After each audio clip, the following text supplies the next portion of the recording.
Right. Renu Desai. గతంలో ఆమె పెళ్లి చేసుకుంటారా? లేదా? అన్న దానిపైన ఆమె ఒక క్లారిటీ కూడా ఇవ్వడం జరిగింది. అంటే ఆ మధ్య కాలంలో ఆమె ఎంగేజ్‌మెంట్ చేసుకున్నట్టు ఫోటో పెట్టడం, దాని తర్వాత ఆమె పెళ్లికి నిరాకరించడం కూడా మనం చూసాం. అయితే ఇప్పుడు రీసెంట్‌గా ఆమె చేసిన వ్యాఖ్యలు చాలా హాట్ టాపిక్‌గా మారాయి. మళ్ళీ ఆమె పెళ్లి చేసుకుంటాను, తన కూతురికి 18 ఏళ్ళు నిండిన తర్వాత చేసుకుంటాను అని చెప్పిన ఇప్పుడు ఈ వ్యాఖ్యల్ని చాలా ట్రెండ్‌గా అలాగే వైరల్ కూడా చేయడం జరుగుతుంది. మరి ఇప్పుడు ఆమె తీసుకున్న ఈ డెసిషన్ పైన మాట్లాడదాం. మనతో పాటు సీనియర్ జర్నలిస్ట్ దుర్గా వడ్లమనేని గారు ఉన్నారు. ఆవిడతో మాట్లాడదాం. నమస్తే మ్యామ్. నమస్తే అండి. రైట్. రేణు దేశాయ్ గారు చేసిన ఈ వ్యాఖ్యల్ని మనం ఏ విధంగా చూడొచ్చంటారు? ఏండి ఆడవాళ్ళు అనేసరికి మీరు వెంటనే అడుగుతారు. ఇప్పుడు అమీర్ ఖాన్ ఉన్నాడు ఫర్ ఎగ్జాంపుల్. ఒక చిన్న అమ్మాయిని చేసుకుందామని చూస్తే నాకు పెళ్ళి అవుతుందా లేదా ఫీల్ అయిపోయాడు మొన్న. ఆ?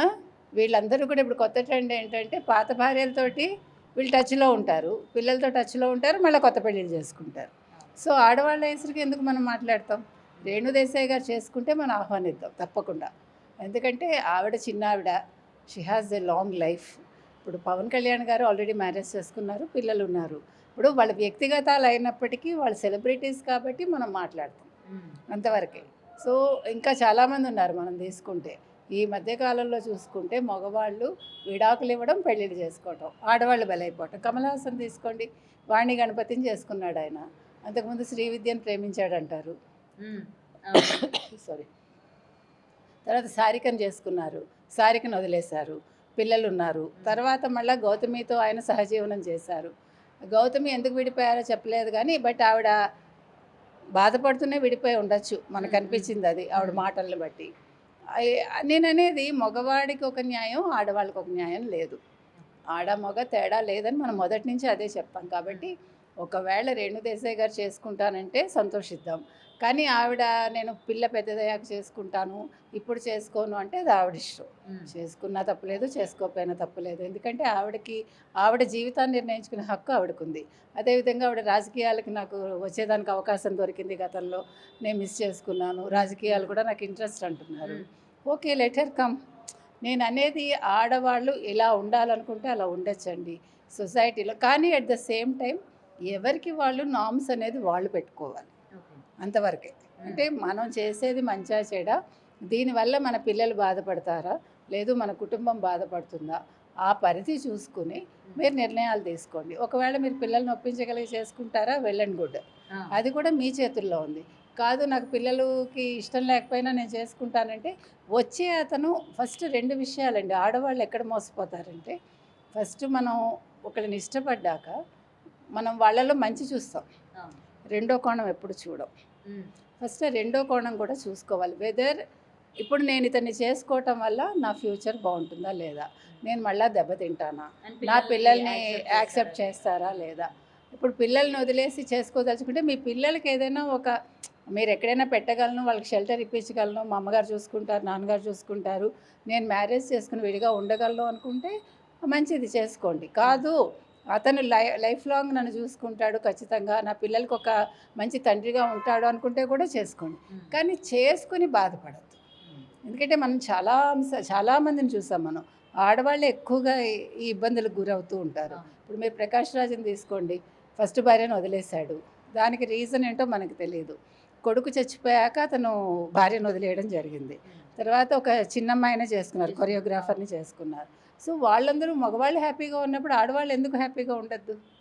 ఇప్పుడు సొసైటీ కూడా ఆడవాళ్ళని ప్రశ్నిస్తుంది కదా, నీకు 2 పిల్లలు ఉన్నారు, ఈ వయసులో నీకు అవసరం ఆ పెళ్లి అని. పిల్లల రెస్పాన్సిబిలిటీ ఒక తల్లిదేనండి. తల్లికి అంటుంది, తల్లి కష్టపడుతుంది, కానీ దానికి కారణం మొగాడు కదా.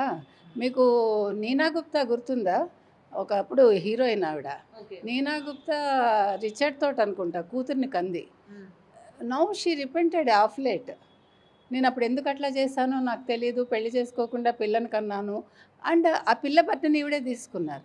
నేను అనేది మీరు పిల్లల్ని కన్నాక మగవాడు కొంత, ఆడవాళ్ళు కొంత భరించండి పిల్లల్ని. ఒకళ్ళే ఎందుకు తీసుకోవాలి?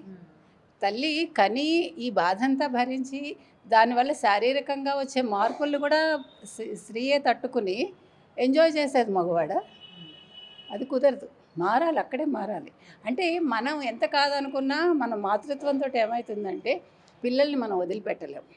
నేను అది వదిలిపెట్టమని చెప్పాను. నేను ఆ బైండింగ్ ఉండాలి, ఆ బంధం ఉండాలి. ఎట్ ద సేమ్ టైం వదిలేసిన వాడికి కూడా రెస్పాన్సిబిలిటీ ఉండాలంట. ఇప్పుడు మీరు ఇంకో పెళ్ళి, ఇప్పుడు అమీర్ ఖాన్ ఇప్పుడు ఇతను ఎవడు, సారీ అండి, కరీనా కపూర్ హస్బెండ్ ఎవరు?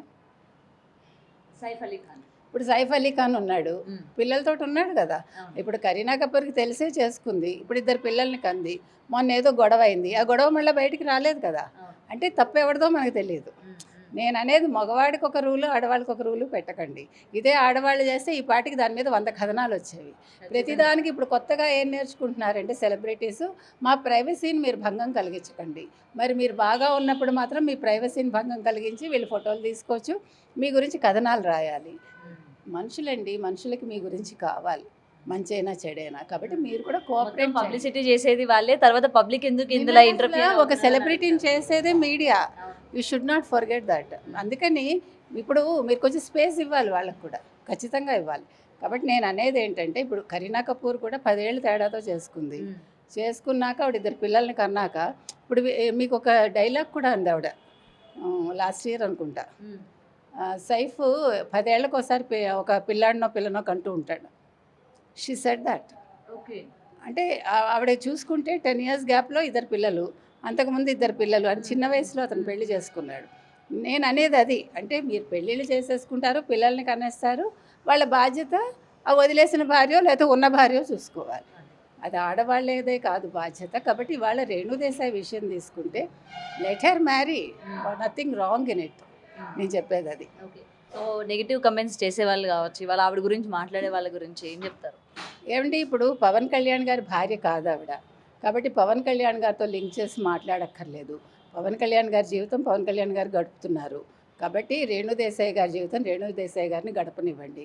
ఈ నెగిటివ్ కమెంట్స్ని ఆవిడ తీసుకోక్కర్లే. ఆవిడ మనసుకి నచ్చినట్టు ఆవిడ చేయాలి. వాళ్ళ ఫ్యామిలీ ఒప్పుకుందా, వాళ్ళ పిల్లలు ఒప్పుకున్నారా, లెట్ హర్ గో అహెడ్.